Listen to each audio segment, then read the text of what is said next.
దేవుడు మనిషిని క్రియేట్ చేశాడు నాకు తెలియదు, కానీ మనిషి మాత్రం డెఫినెట్ దేవుని క్రియేట్ చేశాడు. మనిషి ఎవరిని క్రియేట్ చేశాడు? బాలాజీని క్రియేట్ చేశాడు, సాయిబాబాని క్రియేట్ చేశాడు, గణపతిని క్రియేట్ చేశాడు. డిఫరెంట్ ఫార్మ్స్ కాదు, వాళ్ళ కన్వీనియన్స్ మేరకు.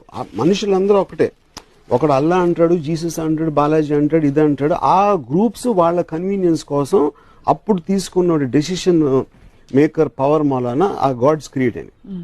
ఆ పర్టికులర్ సెక్స్ లో అప్పుడప్పుడు జరిగిన దాని మూలాన ఫేజెస్ వైజ్ గా పాపులారిటీ పెరగటం, ఎక్కువ మంది ఇస్లాంలో ఉన్నారా, హిందూయిజంలో ఉన్నారా, అలాంటివి జరుగుతూ ఉంటాయి. బట్ ఆల్ ఆఫ్ దెమ్ ఒక సెల్ఫ్ రెగ్యులేటరీ మెకానిజం, ఒక లీడర్ అనేది ఎలా కావాలో ఒక సొసైటీలో దేవుడు కూడా అదే కావాలి. లీడర్ అనేవాడు మనిషి, అటు చచ్చిపోతూ ఉంటాడు, లేకపోతే ఆ లీడర్ని ఛాలెంజ్ చేసి ఇంకో లీడర్ వస్తాడు. ఆ మార్పులు జరుగుతూ ఉంటాయి. ఆ మార్పులు జరగకుండా ఒక పవర్ మాత్రం స్టాగ్నెంట్ గా ఉండి తీరాలి, స్టాటిక్ గా ఉండి తీరాలి అనే కాన్సెప్ట్ లో నుంచి గాడ్ ని క్రియేట్ చేశాడు మనిషి. అవును.